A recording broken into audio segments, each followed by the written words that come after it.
there is a perfect market. That's a perfect competition. But in the real case, in the real sense, there's no market that is perfect. There's no market structure that is perfect. Why? Because there's always an information gap between buyers and sellers. Irrespective of how open the market is, there will still be some information failure, either to the buyer or to the seller. That is when buyers will overestimate or underestimate the benefit of purchasing that product, while sellers will overestimate or underestimate the benefit of selling the product. So in this case, it means the market is not perfect. That means there's information gap between buyers and sellers. So let's look at what I said. A perfect market is a market structure where both buyers and sellers have access to similar information, which means symmetric information. It's symmetric information if both buyers and sellers have virtually the same information about the products. So there's no information gap. That makes it a perfect market. But in the real sense, like I told you earlier, the market is not perfect because there's information gap between the buyer and the seller as to how resources are allocated, as to what the benefits in terms of the welfare of consuming that product or producing that product. So here I said, an imperfect market may occur. An imperfect market may occur as both buyers and sellers in the perfect market have asymmetric information. There's an asymmetric information, there's information gap. So, asymmetric information occurs when either the buyer or the seller has more information than another. So here, the buyer may have more information than the seller, exploiting the seller. The seller may have more information than the buyer, exploiting the buyer. So if that happens, that perfect market becomes an imperfect market. It's clear, right? So here they said, now there is information gap, which arises when buyers and sellers do not have information that could maximize their welfare. So when buyers and sellers are unable to get that information that will maximize their welfare, then it is an imperfect market. Why are they not having that information? Because there's what information failure or information gap. I think you understand what information gap is or information failure. Information failure occurs when either the buyer or the seller has more information than another, exploiting either party. So that's an information failure. Okay? So, when these occur, we can graphically represent these as this. If there's information failure between, let's say, the buyer and the seller now, there's information failure between the buyer and the seller. This means the buyer might overestimate the benefit of buying a product. So if a buyer overestimates the benefit of buying a product, then that's an imperfect market. The demand curve will shift rightward. Because at that point in time, the buyers are able to pay increased price. They are able to pay higher price on that product because they've overestimated the benefit of consuming that product. Do you get it? So the demand curve will shift rightward because at that point in time, the quantity will be OB to OF. Do you get what I'm saying here? If there's information failure between buyers and sellers as a result of information gap, so what happens afterwards? Consumers will feel that buying this product is more beneficial to them. And as a result of that, when I think buying the product is more beneficial to me, I will be able to pay, I could pay any price on that product. That means I will buy the quantity OB at the price of OF. And that is what a rightward shift from D to D1. So that means, so I'm going to write it as this. So let's say, for example, consumers may overestimate the benefits of buying a product, which means they can pay higher prices on such products.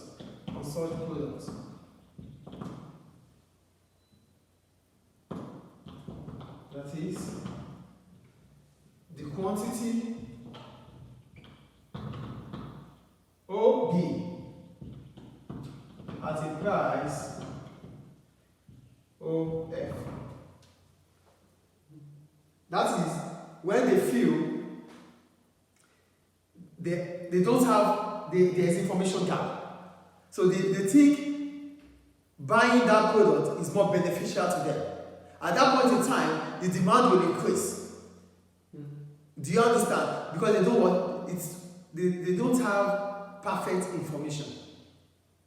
Is it clear? So there we say what? This means with imperfect information. So with imperfect information here,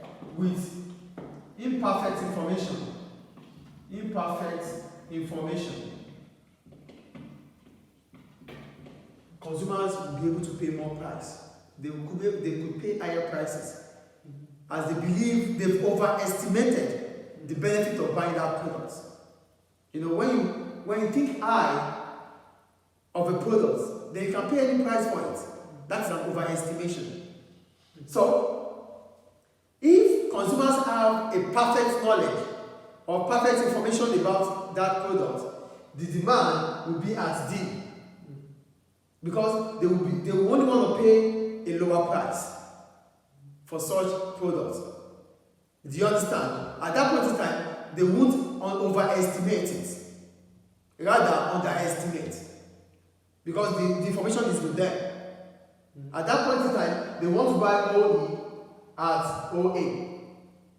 So that means at OA, it is what? With perfect information.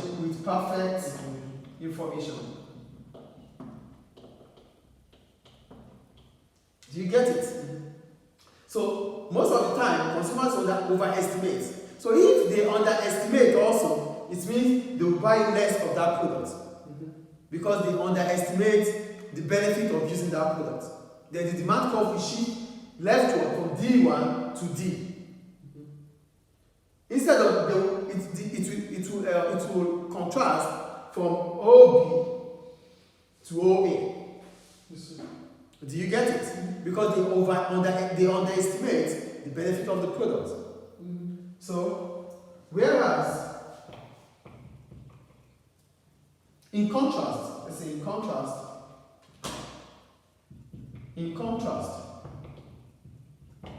underestimating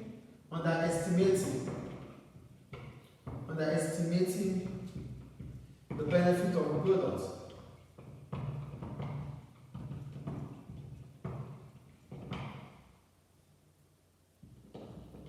may shift the demand curve.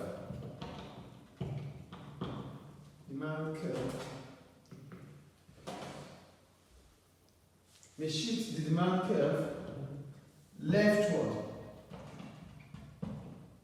from D1 to D. This is overestimating and this is underestimating. So at that point in time, consumers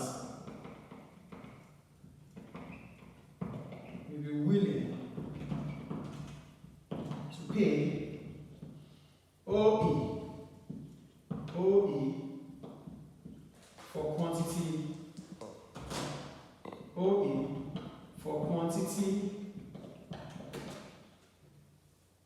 OA. Is it clear? Same goes to suppliers. When suppliers underestimate the benefit of selling a product, they will sell less. Then the supply curve will shift leftward. Do you get what I'm saying there? when suppliers underestimate the benefit of selling the product, the supply curve will shift leftward. And when they overestimate the benefit of selling the product, the supply curve will shift rightward. They will be willing to supply more to the market. And why are these things happening? Why is there no equilibrium? There's no equilibrium because there's information failure. There's information gap between the producers and the suppliers, making the suppliers to think that it is more beneficial for them to sell more, making the suppliers to think it is less beneficial for them to buy more. So suppliers and producers, suppliers and consumers, they don't have the same access to information. There's information gap between them. So one is thinking it's exploiting another, and the other is thinking it's exploiting the other one. So the latter is thinking it's exploiting the former is thinking it's exploiting the latter. Do you get it? So for suppliers, if suppliers overestimate the benefits of selling a product, the supply curve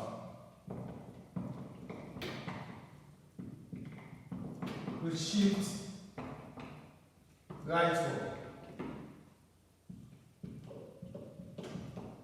And if they underestimate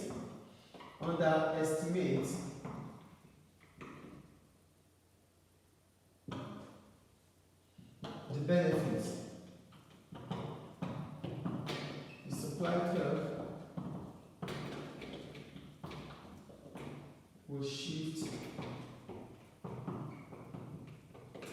leftward. Is it clear? So at this point in time, both buyers and sellers are unable to get information that will maximize their welfare. Welfare is how satisfied they are, how happy they are, how is this product beneficial to them. Because I lack the information about how beneficial it is, I overestimated. Because I lack the information about how beneficial it is to me, I underestimated it. So if I overestimate, I will pay any price, which becomes misallocation of resources. Because I will be buying excess when I don't need it. That is misallocation of resources. And for the suppliers, they will be supplying excess, which is also what? Misallocation of resources. Because at that point in time, they could even produce other products. They might have used the resources to produce other products rather than producing that product they feel it's more beneficial. They would have effectively used resources.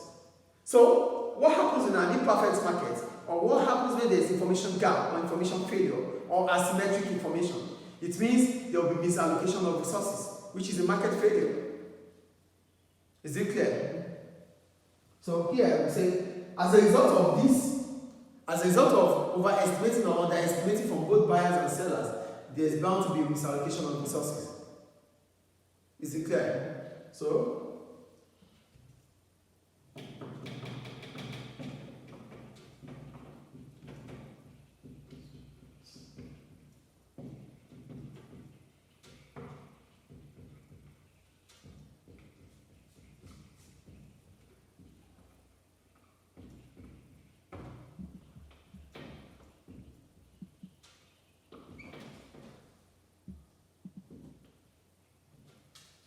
so there's misallocation of resources from both buyers and sellers, because buyers are buying more, which is excess.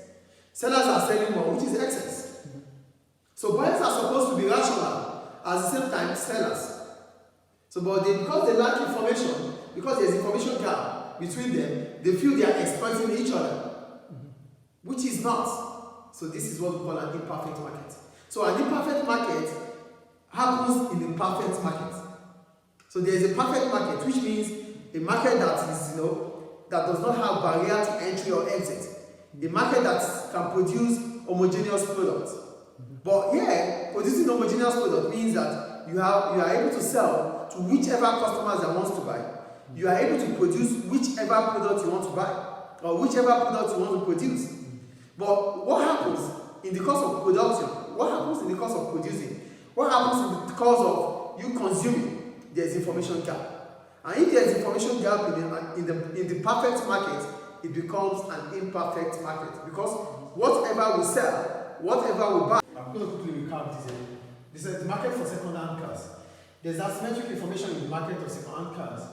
As sellers know more about the car than the buyer. It means you that you are selling a second-hand car, you know more about the car. You know the situation of the car. So, because you know the situation of the car, you might need to sell it higher at a higher price because you value the car. You value the car. But for customers, they don't know the situation of that car. They don't know the condition of that car. So it might be a lemon for them.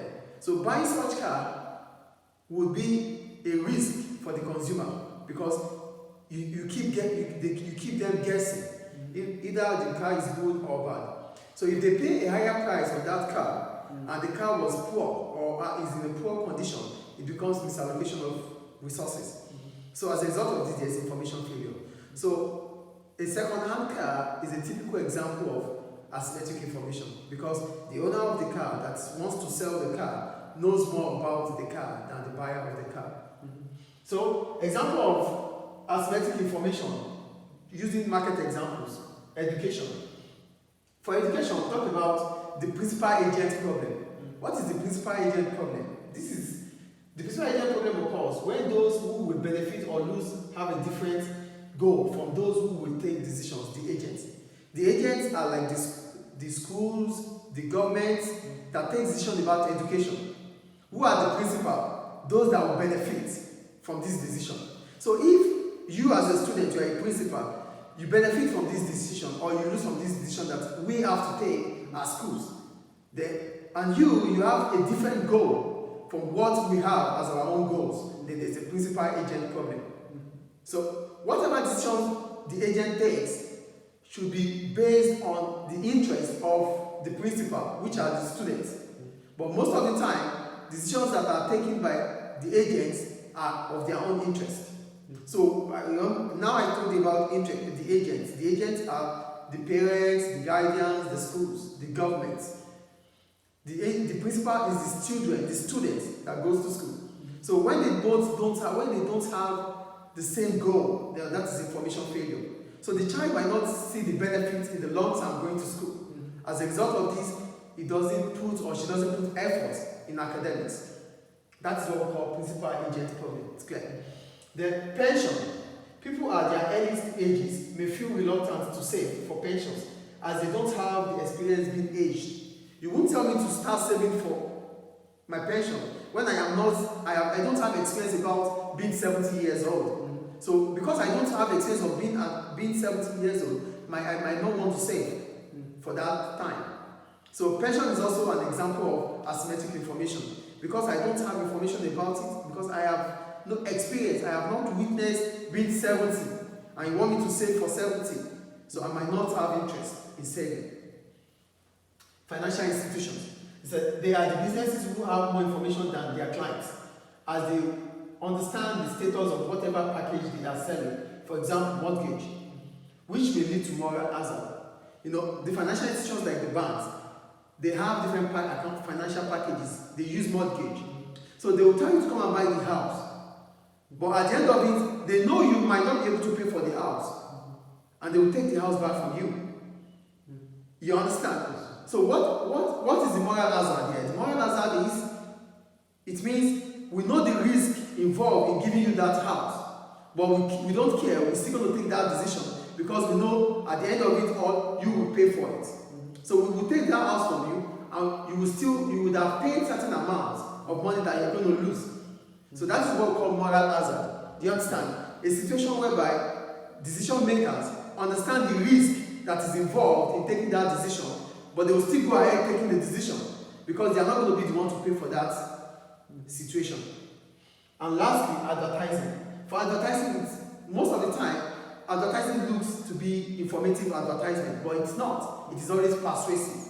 How is it persuasive? It is persuasive because you are changing the mentality of customers. You want to change the attitude of customers to buy your product. So most of the advertisements are advertisements that mislead customers. How does it mislead customers? It misleads customers to buy. Yes. Do you understand? So these are examples of asymmetric information. Any question?